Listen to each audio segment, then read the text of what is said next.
even us Americans wonder why we haven't converted to the metric system yet, and this hole in the wall is one of them. I am trying to affix this curtain holdback to this wall so I can hold back these wonderful curtains that I made. But I am having all sorts of problems with these metric screws. Once you attach these screws to the curtain holdback, they are not long enough to drill through the drywall into the stud behind it because they're kind of short. So I went to the hardware store and I had two options: either find a longer screw that can go through the drywall into the stud, or try and find some sort of drywall plug that will work with this wall. These wall hanging screws have one part to screw into the curtain holdback or whatever it is you're screwing into, and the other side goes into your wall.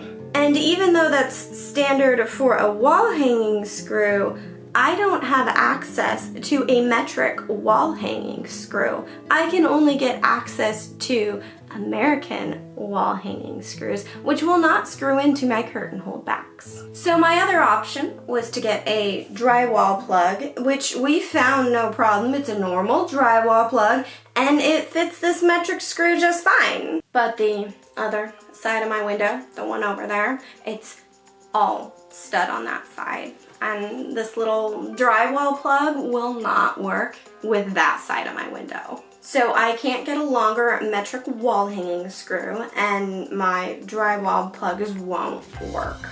And now I'm slightly regretting my decision to order these adorable little curtain holdbacks off Amazon of all places, knowing that they could have sent me some sort of metric product.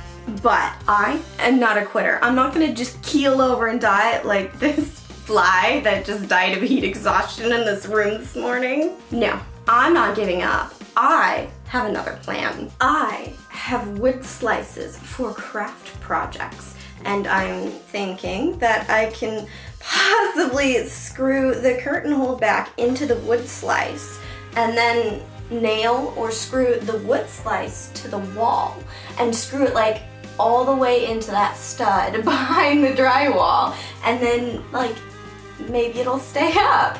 But these wood slices don't really match the vibe I'm going for in my sewing room, so I'm gonna go and try and paint them first.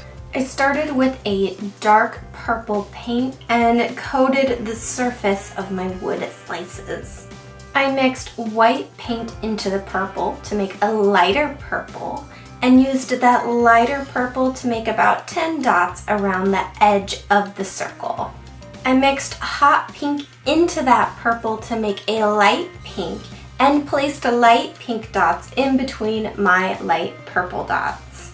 I used black paint around the bark or the outside edges of my circle, and also used black paint to make large and small dots around the outside edge. After drying, they're ready to go on the wall. And it worked, you guys! I'm so excited. I finally get to use these curtain holdbacks and these gorgeous curtain tiebacks that I made a few weeks ago and have been waiting very, very impatiently to install them. And these curtain tiebacks were part of the reason we went through all the effort to make sure that these curtain holdbacks were very, very secure to the wall, because these crystals are quite heavy. Meow! I love you too. You're a good boy. Meow. Good buddy. Oh, we love you. Oh. You want to look at the camera? You don't want to look at the camera, do you? Is that so? You want to talk? Yeah.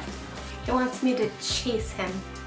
These are not crafting crystals for this purpose. These are actually on the chandelier in our bedroom, and when we turned our ceiling fan on, they would clap together and make a really awful noise, so we just ripped them off, and I saved them to do something like this with. I simply used crochet thread to make a string with a loop on either end, and then tied the crystals along it. And they actually don't go all the way around. I just did the front side because that's what will be visible. And this is a really elegant looking payoff for something that was really cheap and easy to make. This whole wall of my sewing room turned out exactly the way I wanted it, except for these little medallions. Those were not in the original plan, but I do like them because I think they help make these little pink curtain holdbacks pop, and they really tie in the dark colors of my curtains with the lighter colors of my window valances. And I'm really glad I was able to push through all this challenging metric screw nonsense to get these holdbacks and tiebacks on my wall. And I got a silly joke to tell out of all of this. How many Americans does it take to screw in a metric screw? 3. Me, my husband, and the guy at the hardware store. Thank you guys so much for watching my video today, and if you haven't watched my video on how to make your own curtains, you should go do that because it's actually super easy and they come out looking exactly the way you want them to because you're making them yourself. Oh, you're back. Meow. Hey, Cujo. And make sure you're subscribed to my channel because I am almost done with this sewing room. This was my last major project. So my next video, my sewing room should be complete. What are you doing? You're such a weirdo. Do any of your cats do this? It's so weird. Please leave a like on this video and let me know down in the comments below if your cat is a total weirdo. I will see you guys next time.